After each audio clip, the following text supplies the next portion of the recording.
Marvell, and you and I did the double duty. That's what we do here. We run our research firms, and then we do a night job, as you like to say. And our night job is PG. We are on video, but it is talking technology.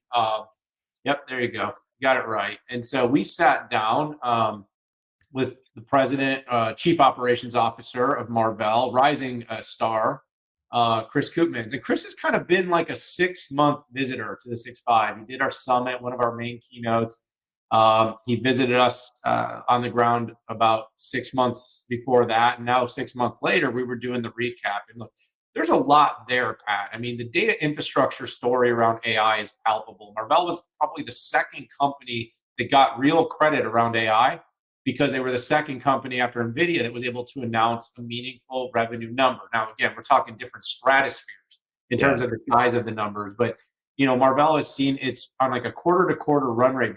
They went from about 200 million a year of AI infrastructure to data infrastructure to 200 million a quarter over a short period of time. And during that period of time, Marvell has been able to really communicate the story that, yes, part of the AI story is all about compute, but the other part of the story is all about moving the data.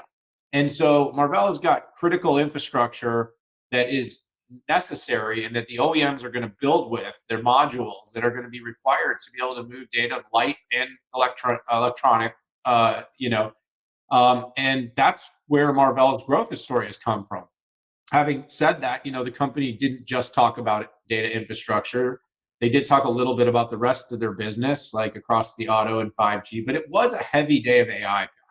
It was a heavy day of AI, and I think they were calling it accelerated infrastructure. Accelerated data infrastructure was the word they were using to align with accelerated computing. The other thing that really hit home for me, Pat, and of course, watch the 6.5 video. That'll come out shortly. You'll see us sit down with Chris. But the other thing that really came out to me, too, is this is a company that's become a really reputed and required partner to the ecosystem for cloud optimized silicon. We're going to see accelerators coming from Marvell. I believe in the coming year, they're going to have their first AI accelerator, cloud optimized silicon. They are a partner to many OEMs and many that are developing silicon. And they've kind of been a critical one-stop shop, white glove service. And that has been something that the company's been able to lean on meaningfully to gain business. Now, this is an area where growing competition. You got companies like ARM, they're announcing their own IP plus white glove, but Marvell was there early. They've been there often, and they've been very successful. This is also a company that has seen a lot of its business parts struggle, and so while AI has been up, everything else has kind of been sideways and down. And so, if we're turning a corner, that's going to be really good for Marvell. But otherwise, they're going to need to see that AI revenue accelerate really quickly to offset other slower parts of their business, Pat. But it was a good day overall. Lots of good conversations, good demonstrations. What did you see?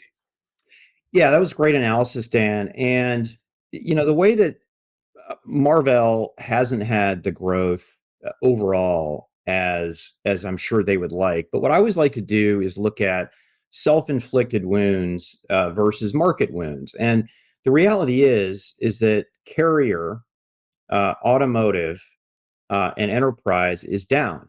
It's down for everybody, right? Every single semiconductor company we talk to. Now, that one niche, the hyperscaler AI niche is growing, just like you said. And Marvell has had some exceptional growth in there, and they participate primarily on the network side, and they have some custom ASIC for AI that is ready to hit the market here. So yeah, and what do you do as a company if you're in a position like that? You just trudge on and you move forward because the market is going to come back. It's like the ocean. I mean, the ocean goes out and the ocean comes in, and you need to be prepared when it comes in that you're the best prepared to do that. And the company, I believe, is investing in core intellectual property, building blocks, and also creating solutions, complete solutions, to be able to address these core markets competitively. Two main announcements they made at the show. First of all, Octeon 10 processors, two new ones, and these ones are for network equipment folks, firewall folks, And it really is a giant SoC, right? We call them DPUs, okay? So it contains ARM Neoverse 2 cores, okay? It includes some ASICs on there to do acceleration. So two new ones out. Those are primarily used in the enterprise, and also I'll call tier two hyperscalers.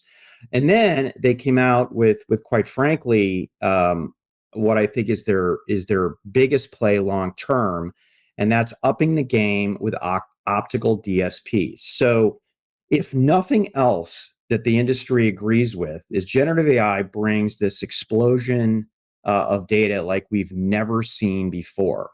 And the reality is, if you don't connect the racks, if you don't connect the fleets of racks, if you don't connect the fleets of racks together, and you don't connect data centers between each other in the fastest, lowest latency, lowest power possible, then you're not going to have growth.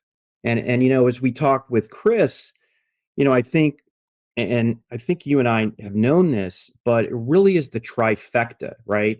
You can't have a fiddle or crab architecture where you've got a giant compute accelerator and not the right connectivity and not the right memory and storage. So all of these things need to come together. So two new solutions came out. One was called Perseus, and this is optical short reach. And Dan, you and I did a lab tour of AWS that we're allowed to talk about.